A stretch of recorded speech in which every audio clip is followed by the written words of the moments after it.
that has moved the bar higher for us. Is it like putting all your eggs into one basket? We actually only have one team, Team Singapore. Make the country better, make the lives of people better.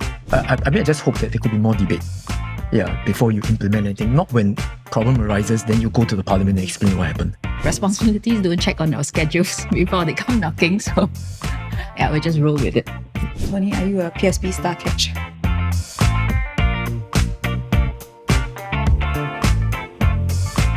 My guests today have quite a bit in common. They are both government scholarship holders who graduated from the University of Cambridge.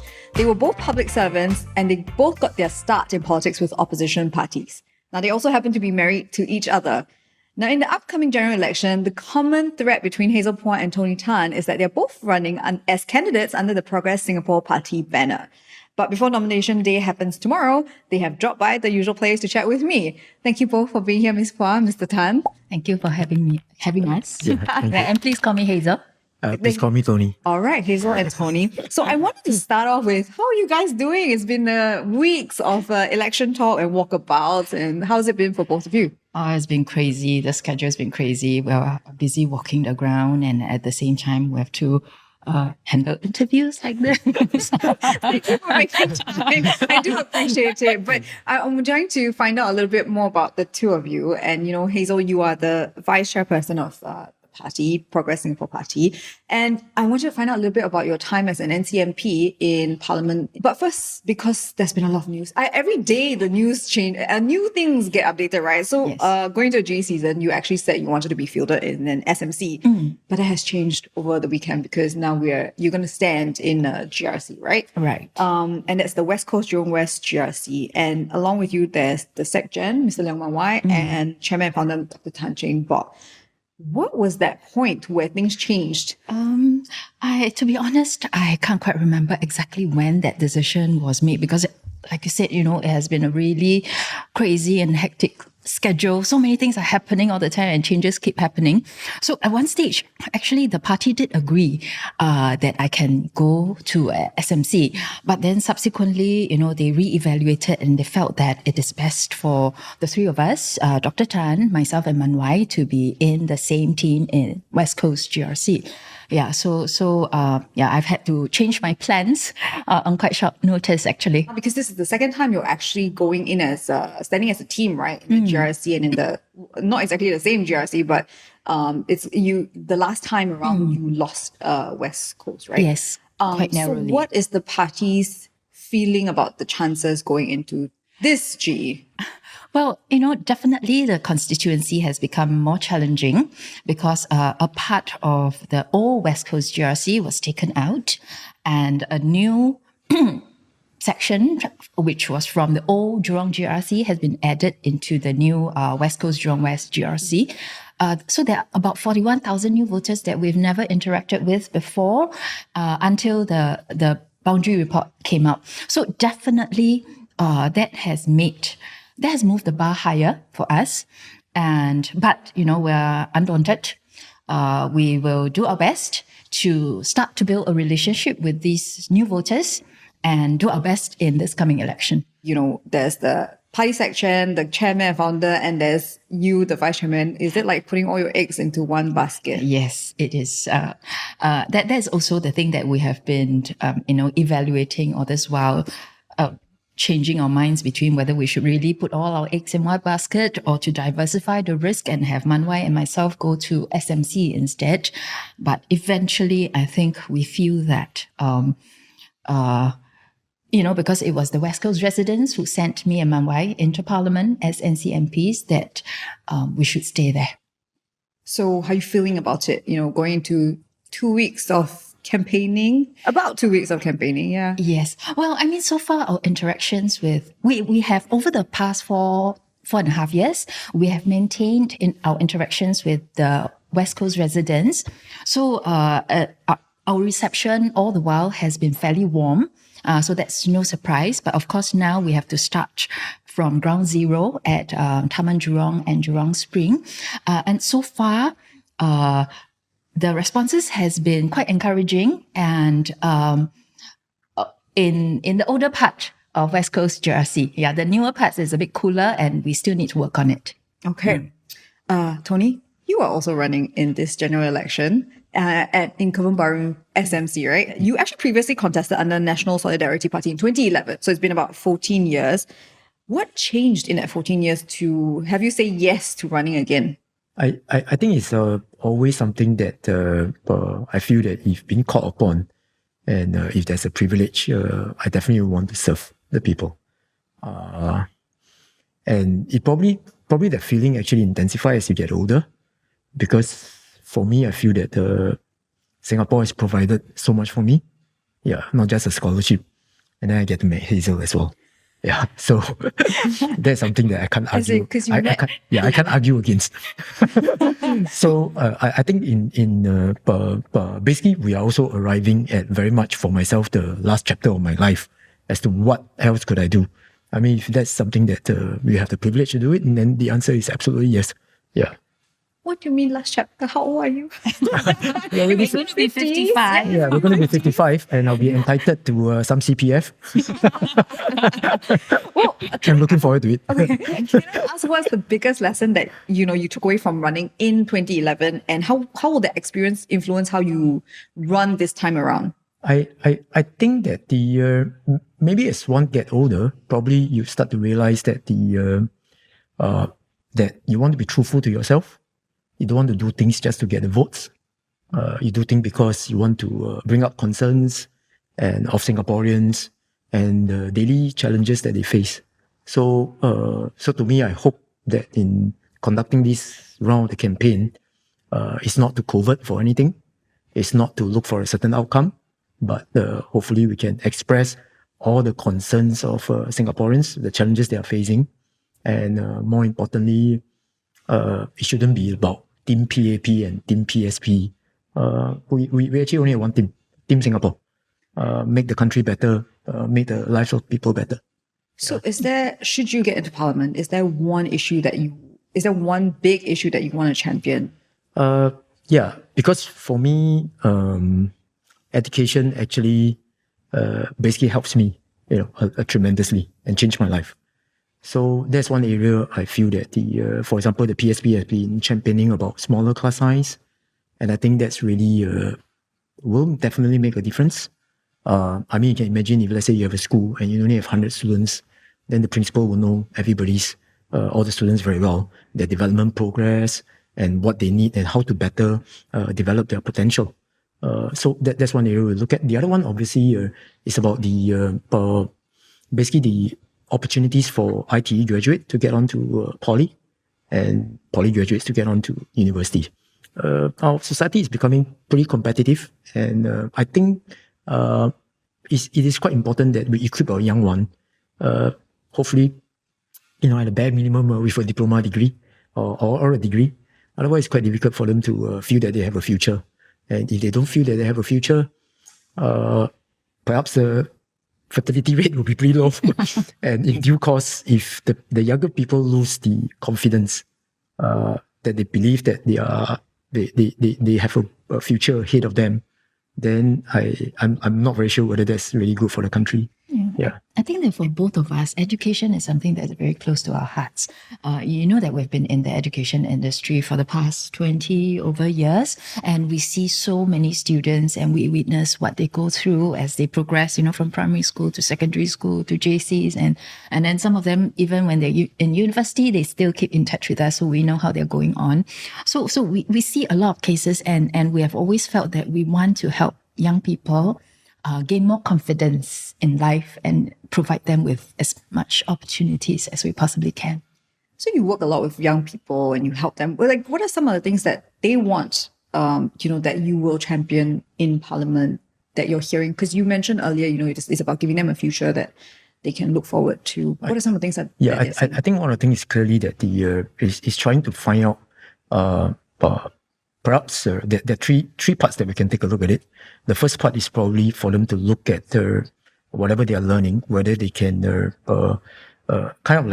determine what is their ability, what are they good at, and the other one is what are their affinity, what do they like, because I think the two kind of go hand in hand, and and obviously in terms of the system, the school and all that, we have to try our very best to provide the opportunity for that. Yeah. Yeah. I think the key is we want more diversity in education, not one size fit all type of system, because all our children, they're all so different. There's a wide range. So the education system should also provide a wider range of areas for them to learn and different ways for them to learn, and give them a greater choice in what they study in.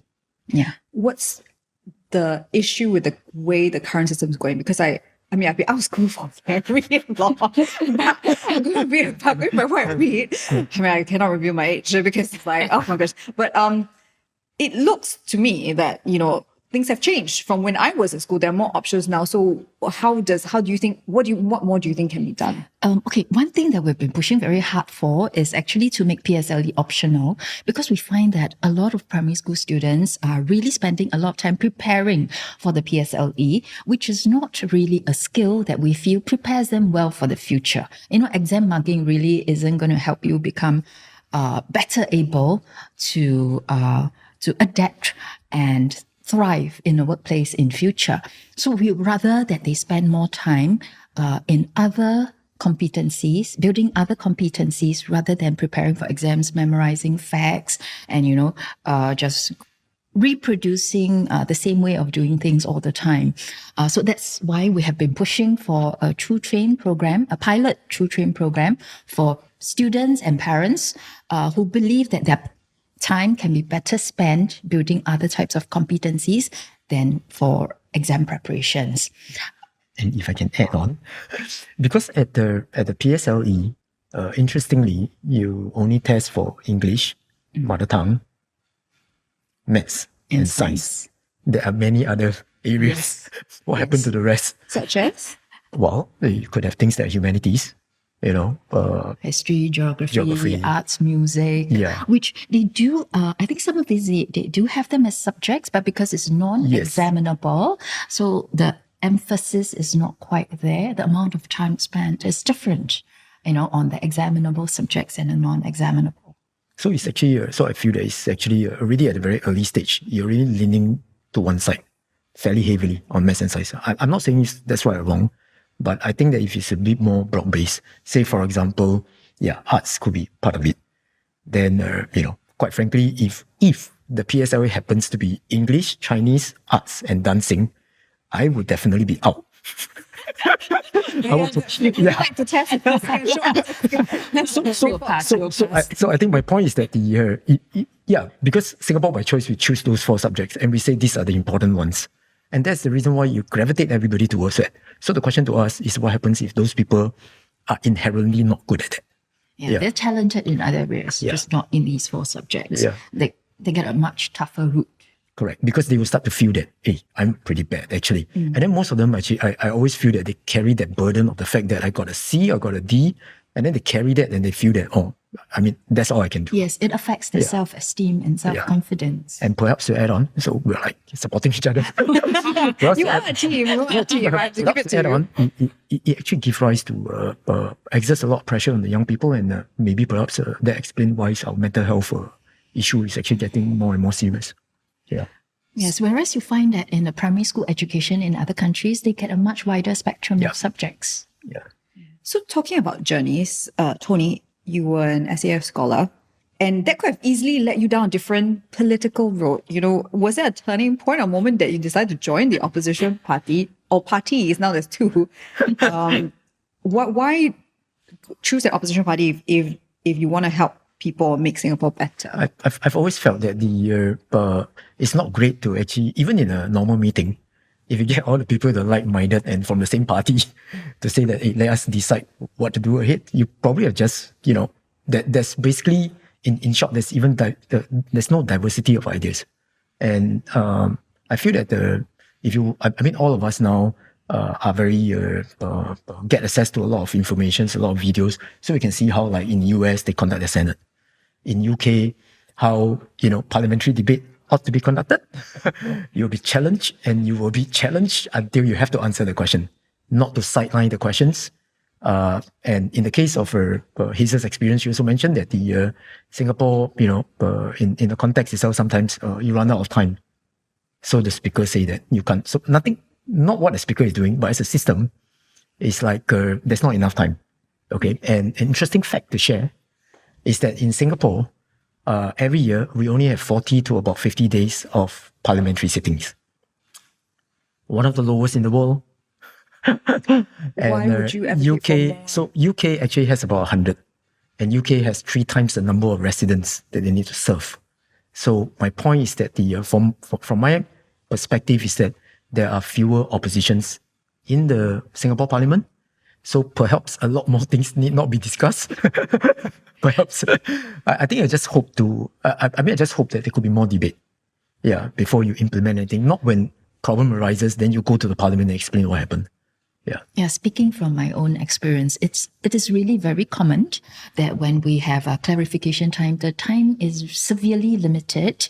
There are follow-up questions that we like to ask, but we don't get the opportunity. So a lot of times, we just get one clarification, and then after that, we have to allow other people to get their turn as well. Yeah. So I do find that time limit is an issue. Yeah, and sometimes when I watch in the UK Parliament, I found that there's no way for you not to answer the question in completeness. All right, because you can't evade it if people keep following. That's right. Yeah. But our system, because we don't get a chance to follow up with questions as much as we want, sometimes the question is not answered completely. Yeah. In short, in part, my point is that the 40 to 50 days parliamentary sitting is just, that number is actually, my own perspective is just, we ought to have more. Hazel, because you were an NCMP in the last term, was there a particular incident that you're referring to where you felt that you needed more time? There are too many incidents for me to recount. It's really very common that before we finish asking the questions, the speaker will say, okay, we've run out of time, and, end of session. You were PSP's 4th Secretary General since 2019. But that made you notably one of the first women in Singapore to lead a major political party, right? So in an interview following the leadership change, there were 2 things that struck me. So firstly, Dr. Tan said that you wanted to pass the baton back to Mr. Leong Mun Wai, right? Mm-hmm. What did the experience of being Sec Gen actually teach you about perhaps leadership in opposition politics and also about your place within the party? Well, I would say that, the 3 of us, regardless who was the Sec Gen at that time, the 3 of us have always worked very closely together and made decisions jointly. Like now, Mun Wai is SG, but we still meet together and make decisions for the GE together. So really, who holds the title wasn't really that important, but it does mean a lot of difference in terms of time commitment. Whoever is holding the SG post really have to put in a lot more time, into coordinating all the different areas of work that's happening in the party. Okay. I guess that brings me to my next question about the other thing that you said, because about this time factor, because you mentioned that you have new responsibilities coming up as a foster parent. Yes. Can you tell me a little bit more about that and why you and Tony decided to become foster parents? Because you already have 2 adopted sons. Yes, that's right. Well, I would say that being foster parent wasn't part of the plan, but we happened to encounter this young person. We are both bound by our agreement with the fostering service to not reveal the identity of the young person who's being fostered. So there are limits to what I can say. I hope you can understand that. Yeah. Okay. So we happened to cross paths and got to know her circumstances, and it felt like we have no choice but to take on new responsibilities, even though, it doesn't seem like the best of times. But sometimes responsibilities don't check on our schedules before they come knocking. So we just roll with it. Okay. And something you said, you spoke with Esty a couple of months ago about women in politics, right? Yeah. And you said then that it will be too tiring for both of you to join the GE together. What changed in the last couple of months on top of this new fostering responsibility? I think what I said was that we learned in 2011 that it's very, very tiring for both of us to be in together. But that, and that, we have other work commitments, but if we can manage to, manage our work commitments, then that could change. And so maybe that part I will let Tony talk about it. Because actually Hazel stepped down as the SG. So she actually got more time now for both family and family in terms of duties. So it kind of like share the burden. And so it's actually it becomes therefore an opportune time when the opportunity comes to ask me to step forward, whether I could do it. Then I kind of feel that I would want to. Yeah. Yeah, I mean, we've always like shared our responsibilities together, whether it's family or work. We work in the same company, right?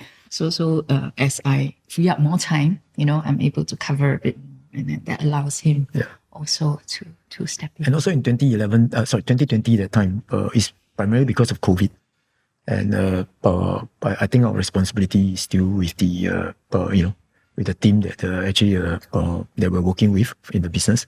So we got to make sure that one of us at least have to look at it, because ensure its survival through the COVID pandemic. Yeah, because it was still during the COVID period. Yeah. So should both of you get elected, how would you balance time and family and party commitments and to your constituents? Actually, I think that because we are running our own business, and compared to 2020, that's with the company has become also a bit more established, and the staff more familiar with procedures and more able to work independently. Yeah, so that's another factor that has enabled Tony to also step in as well. Yeah. Okay. A lot has happened in the last couple of weeks, as I mentioned. Parties have been revealing their candidates, and you have also been revealed as a tomorrow SMC candidate. One observation that has come out from analysts is that the opposition parties have these star catchers. Firstly, would you agree with it? But also, I also want to ask, how do you go about, in the lead up to the GE, identifying and attracting candidates for the next election? Was it very different from 2020? Well, I don't know what's your definition of star catchers, so I won't go there. But I think that from PSP's experience, previously it was mainly the draw of Dr. Tan Cheng Bock. A lot of people joined the party because they know of him, and they would like to support Dr. Tan, which is exactly how the two of us joined PSP as well. But since then, in the more recent ones that have joined us, I think was because of Mun Wai and myself, our presence in Parliament, what we have spoken on, that makes them feel that, they can identify with the positions that PSP stands for, and they feel comfortable about joining us. Tony, are you a PSP star catch? No, I'm just an ordinary Singaporean voter. Don't say that. I feel quite stressed. Stressing out. I mean, standing in Kebun Baru SMC, what is your pitch to vote? Because have you been, how long have you been walking the ground there, and what do voters, tell you when they come out? Actually, previously, I was part of the KYM team. So KYM was actually Kebun Baru, Yio Chu Kang, and Marymount. Because where we contested previously. In 2020. So I was already there. Yeah. And in the process of walking the grounds and all that, I noticed kind of like similar profile of the residents there in Yio Chu Kang and Kebun Baru. There's actually quite a lot of elderly folks. So it just so happens that some of the walkabout itself, there after the walkabout, I did follow up with some of them to help them. It also kind of remind me when I was younger, because I was raised by a single mom, and then my mom has to be, on her own when I went overseas to study. So at the point of time, my friends kind of like visited her. So I wish that, I mean, if given the opportunity, definitely that's an area that I want to do more for the elderly folks. And so back to the questions. I think it's not so much of pitching, but it's more of trying to kind of like explain to voters how PSP could actually change basically national policies. So I think Mun Wai and Hazel has actually done quite a bit in the parliament, whether via motions or via questions. And actually for myself, I'll focus more on what I can do at basically very much at the ground level, how we can actually do more for the residents, and how we can actually come up with care programs, in short, to support the elderly, those who are, for example, sick, and also for young families who feels that, they have very tight time commitment in terms of having to look after their elderly parents as well as their young kids. Yeah. Okay. You know, people are looking at PSP's candidates, and if you compare with other parties, the PSP candidates maybe seem a little bit older. You know, for example, WP's candidates, I think 8 out of 14 of them are actually in their 30s or around there, right? You know, could this contribute to the image that PSP is a party of older people, older men? You know, what I mean, especially when parties talk about renewal, right? They're talking about, what is the PSP doing to, shake off this comment, or if there is one? I think facts are facts, right? For us, we have been trying to reach out to younger voters and also to recruit younger candidates. But I think that the problem that we have been facing is that there are usually more hesitation from younger candidates because, a lot of them actually worry about their career prospects if they are seen to be opposition candidates. So that has been a challenge. And I think also one problem that we are also facing is that we have not yet won seats. So I think that is one hurdle that PSP needs to overcome first. In this election, we need to win constituencies, and then that will then make us better able to persuade younger candidates to join us. Yeah. And there are quite a number of people working at the background, people in terms of policy, mass communications, and all these are actually essentially young people. Actually. Yeah. So we do have younger members supporting as volunteers, but as candidates, not so much. Yeah. Earlier you mentioned Dr. Tan, and he also, brought up that he, I think it was Mr. Leong who said that this could be his last general election. And he's 85. Yes, he's going Has to he be turned 85 85 already? Post-election, what is the PSP's plan should Dr. Tan not win a seat this election or step down from the party after, in terms of like renewal or, because you earlier said that he was a draw for many people, right? Yes. Yeah. So but what like I happens said, next? the recent ones was more because of our performance, PSP's performance in Parliament. Yeah, less so of Dr. Tan, because he has actually passed the reign on to Mun Wai and myself gradually over the years. So do you have a pitch to young voters? I think not so much of a pitch, but I really think that if they feel that certain things are not working, they must have the courage to speak up. And because really, I kind of also agree. Of course, many people will have said that we're very much at the crossroad. Yeah, things is going to change quite dramatically for their lifetime. All right, and at this stage itself, if there are certain things that they want, they ought to push for it. That's actually my point. Yeah, and I think that they got to get involved in politics. So a lot of people were saying that no politics, I don't want to get involved. Wait until one day certain policies hit you, it'll be too late for you then to get involved. Yes, and I also think that age is just a number.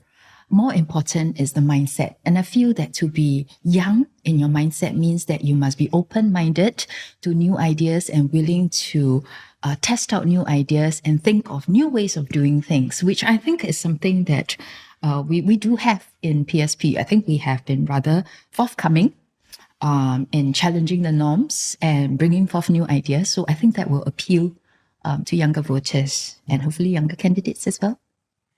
So in the last general election, Tony, you were election agent for Hazel, right? Yes. Yeah. Now that both of you are running, how do you plan to support each other in this election campaign?